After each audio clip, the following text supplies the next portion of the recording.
Like many headlines, they are quickly forgotten, becoming next day's fish and chip wrappers. I can almost guarantee that this phase will apply to the Chancellor Jeremy Hunt's March budget. Let me remind you of the key points, as they could really affect you. The capital gains tax allowance for the 2023-24 tax year was halved from $12,300 to $6,000, but from the 6th of April 2024, the capital gains tax allowance is now reduced to only $3,000. As a result, more investors are likely to be affected by capital gains tax, especially those with substantial gains. How do you mitigate the impact? Well, the first thing is to use your capital gains tax allowance.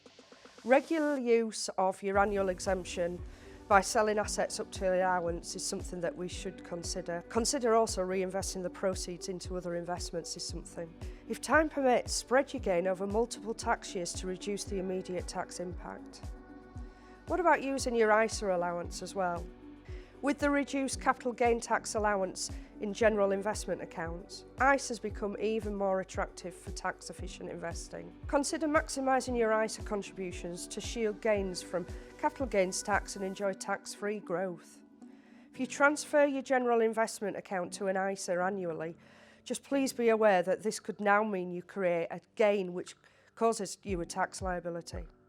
While this may be unavoidable now, make sure you declare it on your tax return. If this is the only bill you would owe, then I suggest you open a government gateway account and register online. There is a simplified form just for reporting your capital gains tax, and it's called an SA 108.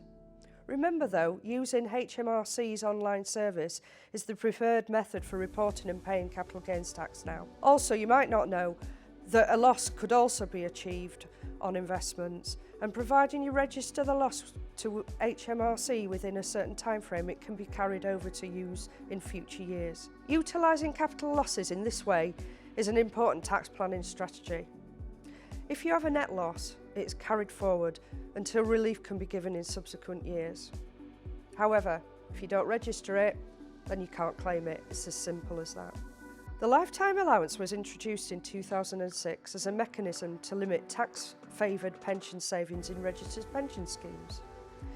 It represented the maximum amount of tax-relievable pension savings an individual could accumulate over their lifetime. Initially, it was set at $1.5 million.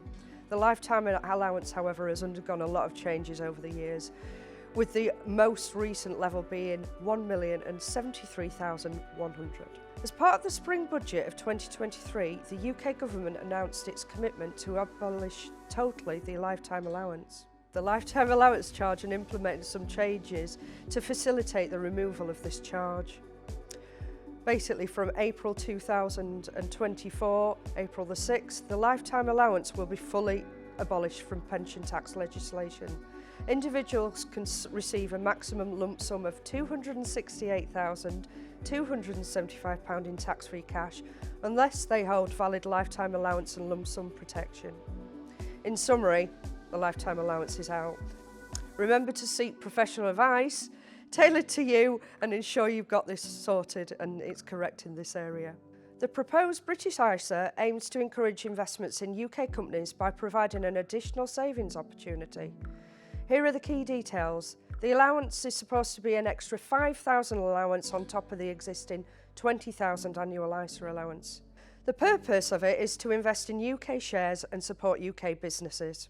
The consultation runs from the 6th of March 2024 to the 6th of June 2024, so we'll see what happens.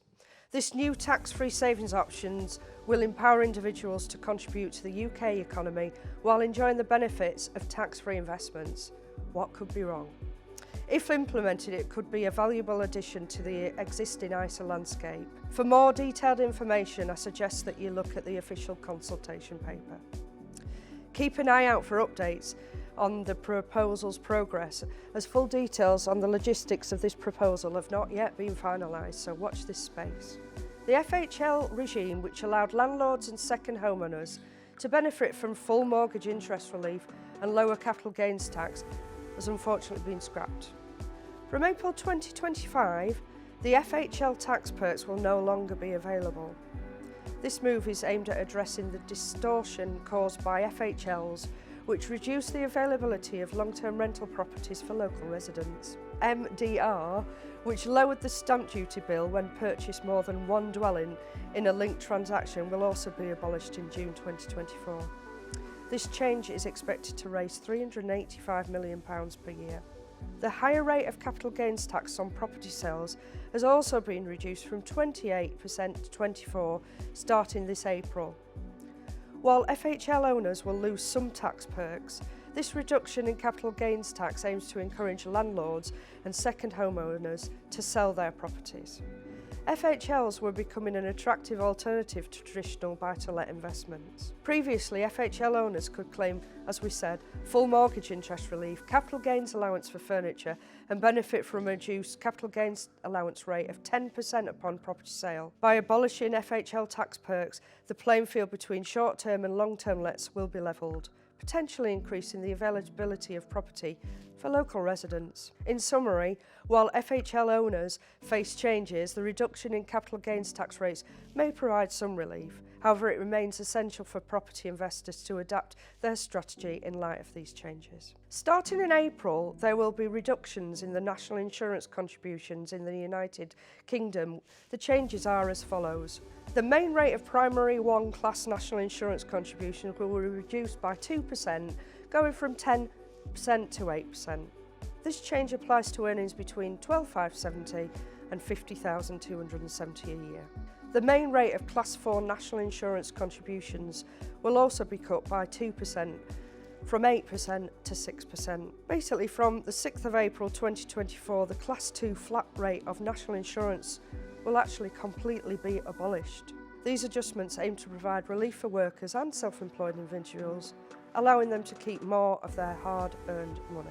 If you fall within the specified income range, you'll benefit from those changes starting from the 6th of April 2024. The Chancellor has also raised the income threshold for the high income child benefit charge. Previously, you would start losing child benefit if one parent earned more than £50,000 a year. Now this threshold has also been increased to £60,000 a year. Additionally, child benefit won't be entirely taken away until an individual earns £80,000 compared to the previous limit of £60,000.